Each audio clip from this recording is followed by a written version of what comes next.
여러분은 이제껏 어떤 삶을 살아오셨나요? 누군가는 그래도 크게 힘든 일 없이 무탈히 지나갔다며 좋았다고 생각할 것이고, 누군가는 너무나도 겪고 싶지 않은 일들을 한두 번씩 겪으셨을지도 모르겠습니다. 하지만 말년부터 잘 사는 것이 진짜 잘 사는 인생이라는 말이 있습니다. 수명이 점점 길어지는 지금, 인생의 전환기인 60에서 65세에는 지나간 과거와 상관없이 앞으로 어떻게 변할 것인지에 초점을 맞추는 것이 좋습니다. 흔히 인생을 사계절로 비유하곤 합니다. 미국의 임상심리학과 교수 데니얼 레빈슨 박사는 인생을 25년 정도의 주기로 총 4개의 국면으로 나눴습니다.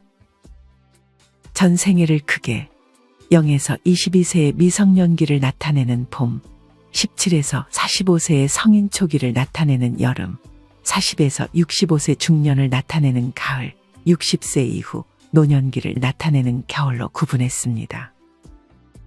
가을에서 겨울로 접어들었다고 해서 꼭 삶을 마무리할 준비를 해야 하는 것은 아닙니다. 겨울에 꽃이 피는 나무도 있습니다. 겨울에 핀 꽃은 고귀하게 보이기까지 합니다.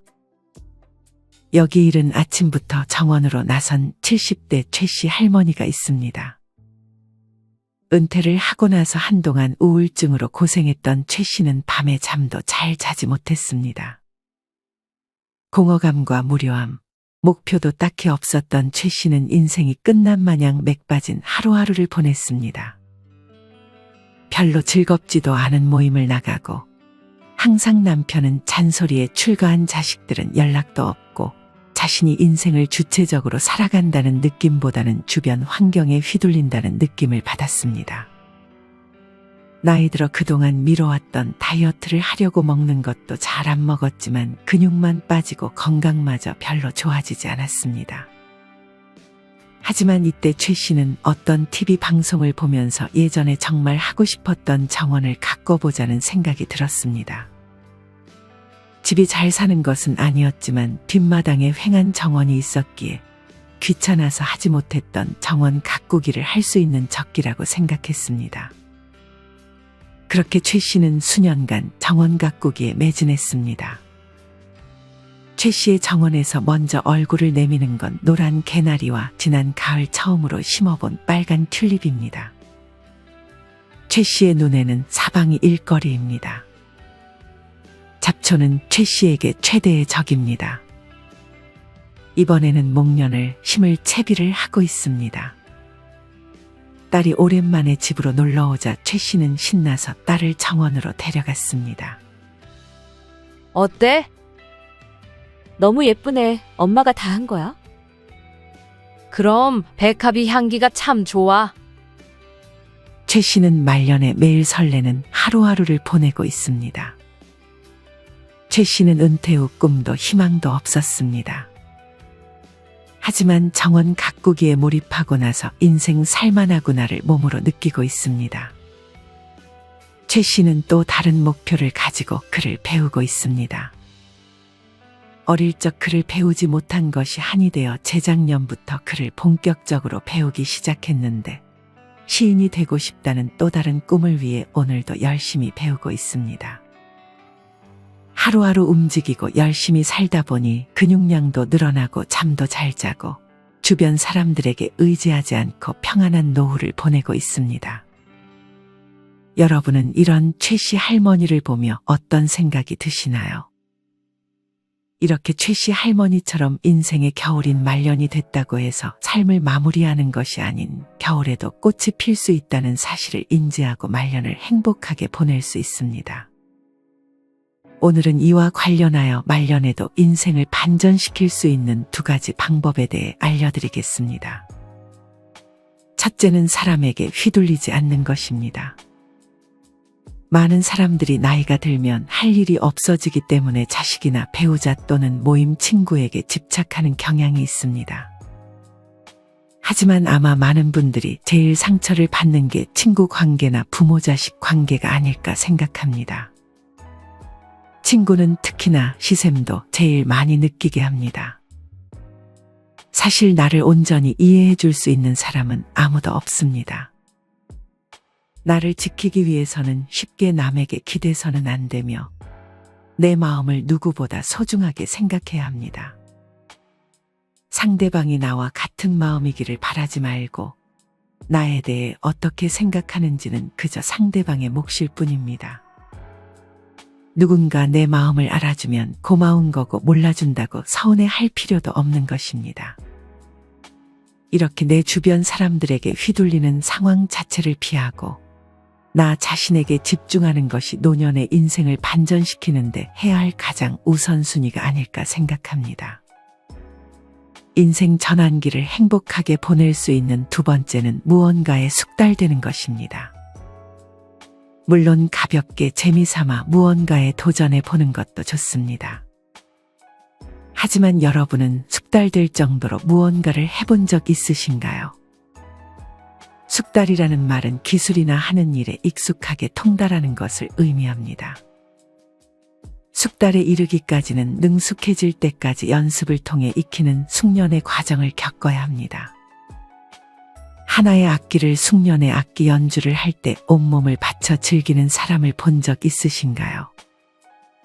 물론 가볍게 무언가를 배우면서 익히는 재미도 있지만 무언가에 숙달이 되는 재미는 난생 겪어보지 못한 희열과 살아있는 감정을 느끼게 해주기도 합니다. 숙달을 하게 되면 우리는 더 높은 생산성과 재미를 만들어낼 수 있습니다. 앞서 최씨 할머니가 정원 가꾸기에 숙달된 것처럼 우리는 어떻게 하면 우리가 좋아하는 일을 숙달할 수 있을까요? 지금부터는 뇌과학 전문가 박문호 박사가 강력 추천한 도서 인류의 조건을 통해 나라는 사람을 충실하게 하고 존재의 의미를 부여하는 숙달에 다다르는 일련의 과정에 대해 알아보겠습니다. 우리는 생각보다 훨씬 많은 양의 에너지를 지니고 있다. 완전히 방전되었다고 느끼다가도 자신이 좋아하는 일이 생기면 또 다른 에너지원이 열리며 언제 그랬냐는 듯 힘차게 움직인다. 그렇다면 몸과 마음을 균형 있게 사용하는 데 효과적인 방법이 없을까? 나는 이 문제야말로 인생을 살아가면서 해결해야 할 중요한 과제 가운데 하나라고 생각한다. 철저하게 지칠 수 있으면 제대로 잠들 수 있다. 제대로 자면 개운하게 깨어날 수 있다. 깨어나서 활동하는 동안 심신의 에너지를 확실하게 연소할 수 있다면 모든 순환이 원활해진다. 반면에 뇌만 지쳐 있다거나 몸의 특정 부위에만 피로가 쌓이는 등의 불균형 상태에서는 몸과 마음의 에너지도 균형이 무너지고 만다. 애매하게 남아도는 에너지는 우리의 마음과 정신을 불안정하게 만든다. 얘기해보면 소인은 가난한 때에는 나약하지만 부유하게 되면 교만해진다는 말이 나온다. 그릇이 작은 평범한 사람은 여유가 조금 생기면 과욕을 부리다 오히려 좋지 않은 일을 범한다는 것이다. 나는 왠지 예전부터 이 이야기가 마음에 남았다. 내 삶을 돌아보더라도 옛 어른들의 말씀은 틀린 것이 없구나 하며 통감하게 된다. 어째서 소인들은 여유가 생길수록 교만해지는 것일까? 그것은 잉여 에너지를 제대로 사용하는 방법을 모르기 때문이다. 정신없이 바쁠 때는 자신의 에너지에 별다른 의식을 갖지 않아도 에너지를 충분히 연소할 수 있다. 그러다가 갑자기 여유가 생기면 연소하는 에너지양이 줄어들면서 쌓이기 시작한다. 자신도 미처 깨닫지 못하는 사이 에너지가 엄청난 양으로 쌓여 본인은 안절부절 못하기 시작한다. 그 불안과 번민으로 지친 몸과 마음을 어떻게 다루면 좋을지에 대한 자각적 의식이 자리 잡았을 리도 없다. 게다가 갑자기 생긴 여유의 마음도 해이해진다. 여유가 생기면 그 여유를 점잖게 즐겨도 좋으련만 그것이 바로 소인의 슬픔, 태연자약하게 지내는 법을 모르니 가만히 있지를 못하고 계속 움직인다. 뚜렷한 목적의식을 갖고 움직이는 것이 아니라 본능적으로 튀어나가기 때문에 결과적으로 악행으로 이어지는 일이 생기는 것이다. 무엇이 선이고 무엇이 악인지를 가리는 것은 차치하고라도 에너지의 완전한 연소는 우리 모두에게 중요한 문제이며 그 연소 방법에는 지혜가 필요하다. 가볍게 걷는 것만으로도 잉여 에너지를 완전히 연소하고 몸과 마음을 골고루 지치게 만들 수 있다. 내가 고령자들을 대상으로 한 세미나를 담당하면서 경험한 바에 비추어 보면 노인들 대부분은 에너지 부족으로 고민하면서도 반면에 에너지를 발산할 기회가 마땅치 않다는 점에 어려움을 느끼고 있었다. 즉, 아무리 고령자들이라고 해도 그들이 진정 고민스러워하는 문제 역시 에너지를 어떻게 연소하느냐 하는 것이다. 기분 좋게 피곤한 감각. 이 감각은 우리 인간이 살아있다는 느낌과 함께 안정감을 준다. 다소 이상하게 들릴지 모르지만 나는 언젠가 죽는 날이 왔을 때 이 기분 좋은 피곤한 감각 속에서 죽고 싶다. 에너지가 여전히 남아있는 상태에서 죽음을 맞이한다는 것은 고통이다. 그렇다고 해서 허무감에 젖어 생을 마감하는 것도 절대 바람직하지는 않다. 자기 생에 주어진 에너지를 완벽하게 고갈시키고 심신의 기분 좋은 피로감이 나른하게 퍼지는 상태라면 죽음조차 편안한 마음으로 맞을 수 있을 것 같다. 죽음까지 이야기하는 것은 다소 유난스러운 감이 있지만 죽음을 잠으로 바꾸어 생각해봐도 좋을 것이다. 하루 동안에 소비해야 할 에너지를 완전히 연소하지 못한 채 잠드는 것은 고통스럽다. 확실하게 에너지가 바닥난 상태라면 피곤함에 젖어 자연스럽게 의식이 흐릿해지며 골아 떨어진다. 그러나 잠들면 이대로 2번 다시 눈뜨지 못할지도 모른다는 불안감을 가진 채 잠자리에 들면 두려움에 잠들기가 어렵다. 마치 죽음을 준비하는 의식을 치르듯 조심스럽게 눈을 감을 수밖에 없다. 편안한 마음으로 잠들 수 있는 가장 좋은 조건은 심신에 나른하게 전해지는 피로감이다. 기분 좋은 피로감을 유발하는 생활 루틴을 만들고 그 루틴을 하나의 기술로 발전시킬 수 있다면 인생의 기본기를 이미 획득하는 것과 같다. 물론 잠드는 것을 죽음에 비유하는 것은 다소 억지스러운 감이 있지만 잠들듯 죽음을 맞이하고 싶다는 소망은 자연스러운 것이 아닐까. 그렇다면 인간의 에너지 문제를 해결할 수 있는 비책은 무엇일까? 나는 무엇보다 숙달이 효과적인 해결책 중 하나라고 생각한다. 단편적으로 숙달은 상당한 양의 에너지를 소비하게 만든다. 스포츠를 하든 예술 활동이나 공부를 하든 일정 수준으로 숙달하려면 상당한 양의 에너지를 소비해야 한다.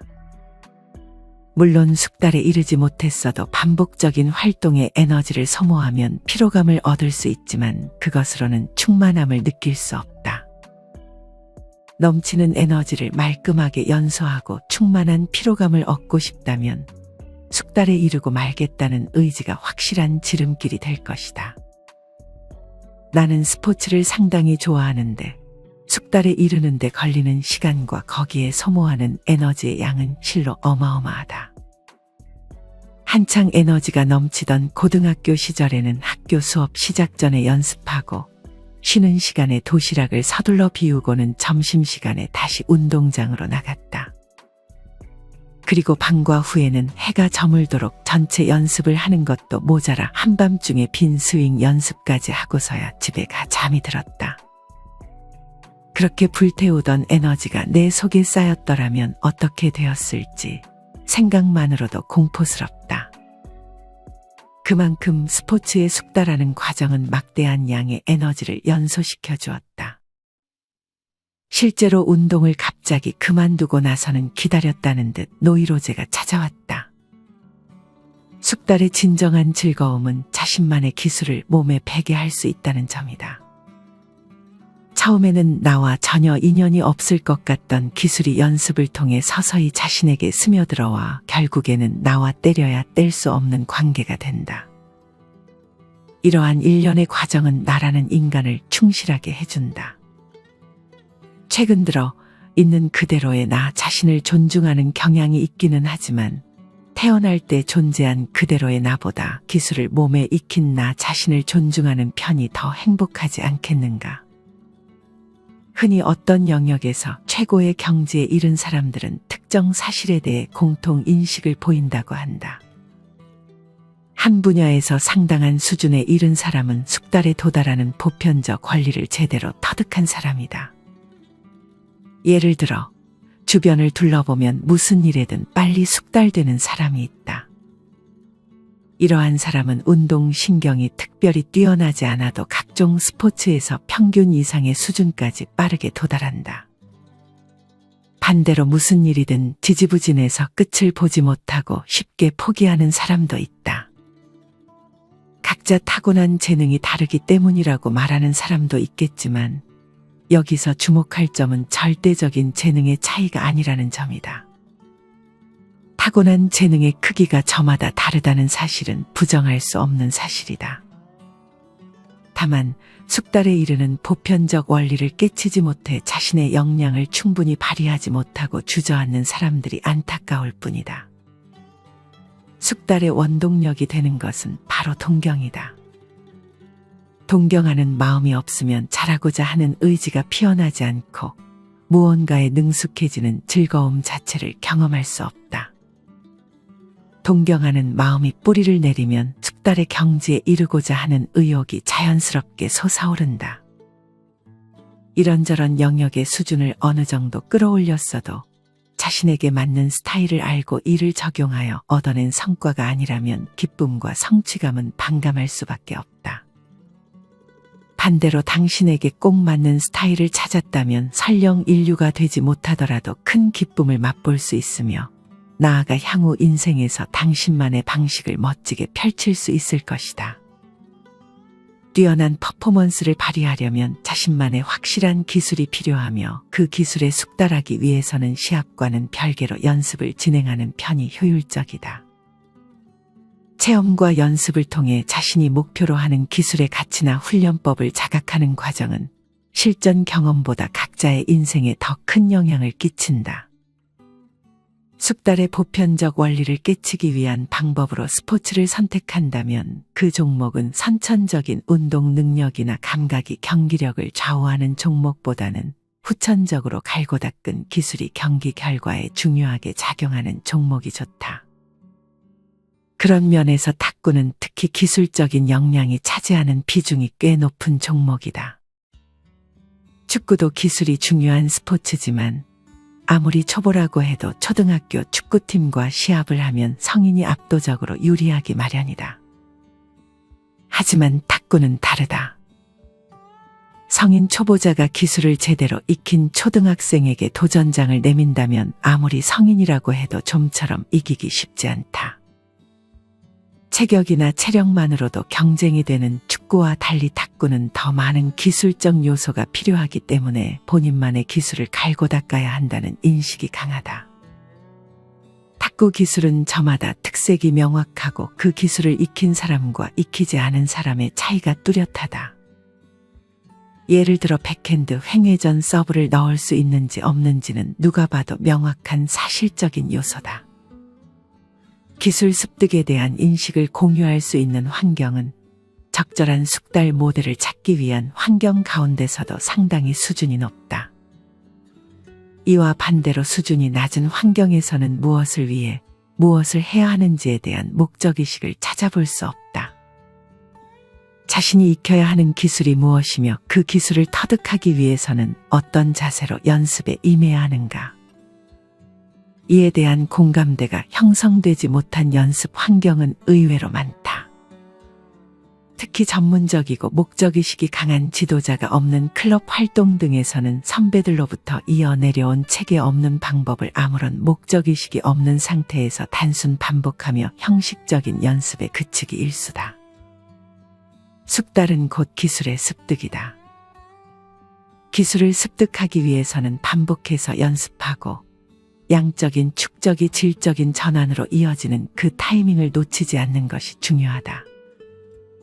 멍하니 기계적으로 반복하는 것만으로는 의미가 없다. 지금 자신이 하는 일을 선명하게 의식하면 숙달에 이르는데 가속도가 붙는다. 어떤 일을 반복하다 보면 그것을 더 효과적으로 하는 요령을 터득하는 순간이 있다. 이런 순간은 일정 수준의 시간을 투입하고 집중력을 유지해야만 찾아온다. 그 세계에 완전히 몰입하여 자신이 하는 일을 선명하게 의식하는 시간이 일정한 수준 이상으로 지속되었을 때 비로소 요령이 손에 잡히는 것이다. 기껏 긴 시간 연습을 했어도 집중력이 동반되지 않으면 요령이 몸에 배는 순간은 찾아오지 않는다. 다시 말해서 숙달의 비결은 집중력의 지속 여부가 관건이다. 하지만 한 가지 일에 상당 시간의 집중력을 지속하는 것은 어른에게도 쉽지 않은 일이다. 다른 사람의 이야기를 듣고 있다가도 여기저기로 신경이 분산되는 경험을 해본 적이 있을 것이다. 이처럼 집중력을 유지하는 것 자체가 하나의 기술이기 때문에 연습을 통해 단련하면 집중력을 지속하는 시간을 늘릴 수 있다. 적당한 템포의 리드미컬한 운동을 하면 몰입이 쉬워진다. 다리를 떨거나 껌을 씹는 행위, 빙빙원을 그리며 도는 행동 등도 의식 집중이 쉬워지는 효과적인 방법이다. 아마 누구에게나 이런 경험이 한 번쯤은 있지 않을까. 철학의 길이나 사색의 길 같은 말이 있을 만큼 리드미컬한 운동의 전형인 걷기야말로 의식을 활성화하는 데 아주 훌륭한 조력자다.